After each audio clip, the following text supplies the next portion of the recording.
Bueno, vamos a empezar con el tema económico. ¿Por qué razón? Porque la inflación a los consumidores continuó imparable en el mes de julio.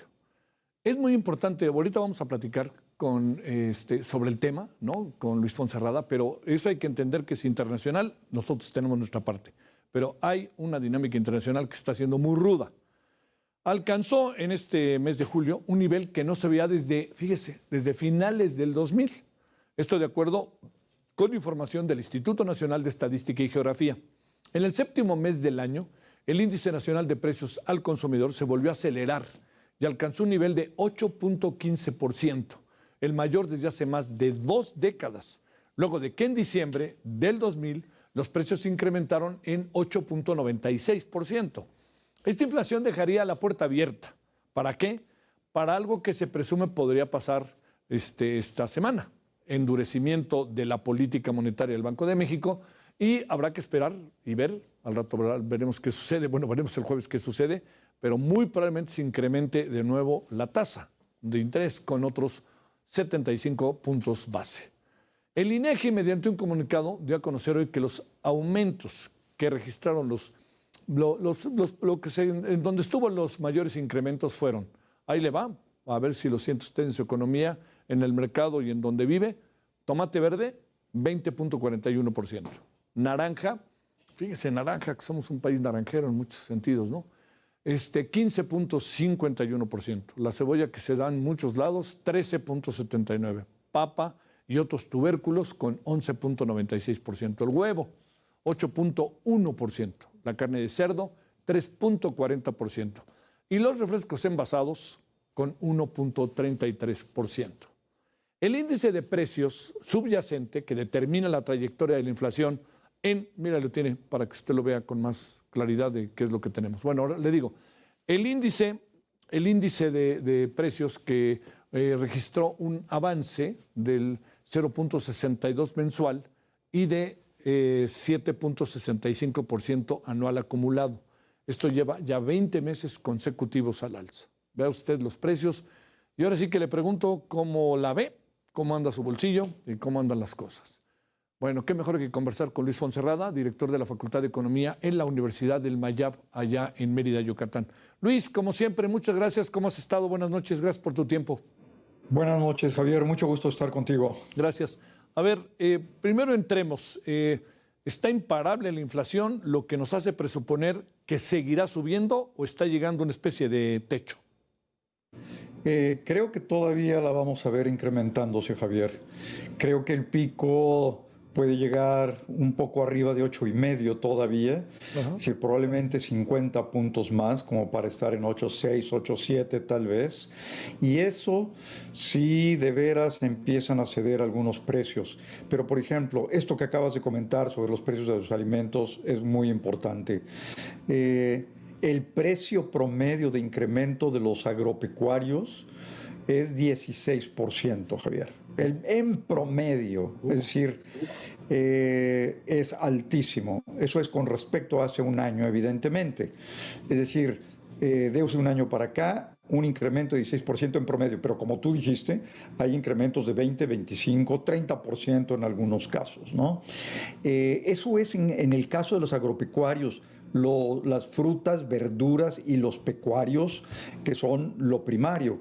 Pero la inflación de los alimentos procesados, es decir, esos que ya sufrieron algún tipo de procesamiento, algún tipo de elaboración, y que puedes comprar en los supermercados o en las mismas tiendas, pero que ya fueron modificados, procesados, es de 12%. A ver, 12% alimentos y bebidas en promedio, 16% los productos primarios, los agropecuarios. Son las dos inflaciones o los dos renglones con una inflación más alta entre todos los productos. Son los alimentos. Evidentemente esto nos pega directamente en el bolsillo, ¿no, Javier? Oye, ¿esto a qué se debe? Digamos, ¿es la dinámica internacional o algo también está pasando acá adentro? Mira, hay dos componentes. Sin duda la dinámica internacional en las mercancías manufacturadas, procesadas. Es también una inflación casi de 8%, no ha llegado al 8%, pero casi 8%. Gran parte de esto la importamos, es cierto, pero los alimentos, pues los producimos nosotros aquí en gran parte. Sí es cierto que traemos muchos importados. Entonces hay una combinación, pero tenemos un elemento interno muy importante, ¿no? Y déjame comentarte, este 8.15 que estamos viendo el día de hoy, Sí. con respecto de la inflación de julio, si no hubiera sido, porque el paquete antiinflacionario del gobierno, más que un paquete antiinflacionario, era un paquete pues, de protección al consumo, digamos, no antiinflacionario, porque no va a resolver la inflación. Pero en este paquete, la única medida que realmente ha tenido algún efecto es el dejar de cobrar el impuesto sobre la gasolina. Y este sí ha tenido un efecto muy importante, como lo sabemos, ¿no? De no haberse dado, probablemente la inflación sería 3 puntos más. Es decir, en vez del 8.15, estaríamos hablando de 11.25 o de 11.20 por ahí, ¿no? Así que esa medida evitó que tuviéramos una inflación más alta. Pero no la va a parar, Javier, porque aunque están empezando a reducirse los precios de los energéticos, todavía no lo suficiente. Y metales y minerales en todo el mundo, pues sí, siguen con esta tendencia. ¿No le queda de otra al Banco de México que volver a subir las tasas? Ese es un tema muy importante. Mira, creo que la Reserva Federal, el Banco Central de Estados Unidos, nuestro equivalente de Banco de México allá, va a continuar, como acabamos de ver, va a continuar subiéndola. El Banco de México se ve forzado, de una parte, a mantener una diferencia entre la tasa de la Reserva Federal y la nuestra, de alrededor de 6 puntos, 6.25, algo así. En ese sentido, creo que sí, el Banco de México la va a incrementar de nuevo y tiene que ver con que nosotros sigamos ofreciendo un diferencial en las tasas, porque así lo perciben los mercados internacionales. De otra manera, muy probablemente tendríamos una salida importante de capitales. Sin embargo, hay una consideración importante, Javier. Dime una cosa. Si hay escasez Sí.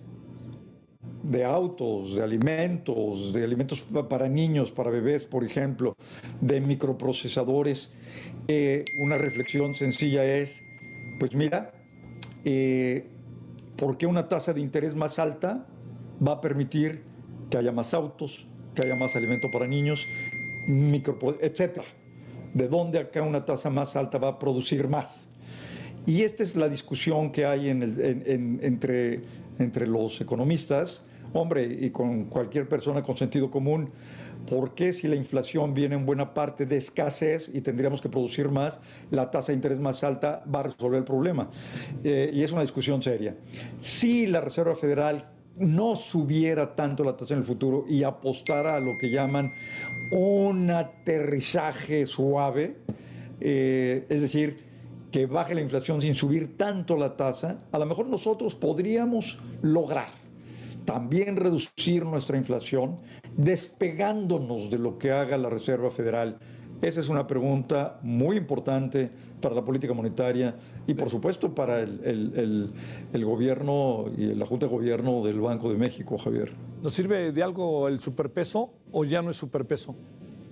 Pues se ha ido revaluando un poquito, es decir, pasó de los 20.50, creo que hoy andaba en 20.25, sí, por ahí. Sí, claro que sirve. Si se reduce el nivel del tipo de cambio, pues nos cuestan menos los productos importados, debería ayudar. Vamos a ver por cuánto tiempo se mantiene, vamos a ver cómo lo ven los mercados.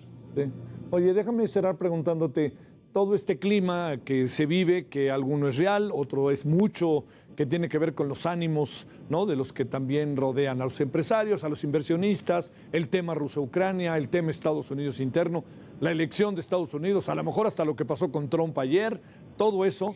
Agrego algo, el tema Temec y esta disputa que se viene. Esa es la impresión que dan. Da la impresión de que no se van a arreglar en los primeros 75 días, sino que ya vendrá el arbitraje. esto, ¿qué nos da o qué pasa con nosotros como país y nuestra economía? Yo creo que es esencial, Javier. El consumo desde hace varios años viene muy caído y ahora con la inflación se reduce más porque la gente tiene menos capacidad de compra. Nuestros pesos ya compran menos cantidad de bienes, de una parte. La inversión está detenida desde hace también prácticamente 3 años, 4 años. Sí. Entonces, los grandes motores de crecimiento de la economía, los que pueden crear empleo, los que pueden crear bienestar, pues son el consumo, la inversión y las exportaciones. El consumo y la inversión están parados. El consumo apenas sobrevive. Por lo tanto, el único motor que nos ha hecho crecer, y esto, Javier, por cierto, desde junio del 20, lo que nos ha hecho crecer en los últimos 2 años han sido las exportaciones. El TEMEC es esencial para incrementarlas. Sí. Si mantuviéramos una posición en contra del TEMEC, si desapareciera el TEMEC, hombre, las consecuencias serían brutales. Número uno, seguro nuestro tipo de cambio se iría cuando menos a 50 pesos. ¡Wow! Y dos, dejaríamos de crecer, porque no tenemos otro motor de crecimiento. Sería una locura interferir con el TEMEC, Javier. ¿Qué nos dices para cerrar de las remesas que se han incrementado? Hombre, siguen allí. El empleo en Estados Unidos se sigue incrementando de una manera enorme. Esta es una gran preocupación que tienen, porque mientras siga sucediendo eso, los salarios en Estados Unidos pueden subir y la inflación no ceder. Pero por suerte, está creciendo el empleo para México, las remesas siguen incrementando. Gracias a las remesas de nuestros paisanos es que no tenemos un tipo de cambio en 100 pesos. Podríamos haber tenido una crisis en la cuenta corriente desde hace mucho tiempo. Estos 50,000 millones de dólares o más que están entrando son la gran salvación de México. Gracias a los paisanos, Javier. Sí, sí, sí. Luis Fonserrada, buenas noches. Saludos allá hasta la capital yucateca. Saludos. Un placer, Javier. Siempre un gusto. Gracias, Luis.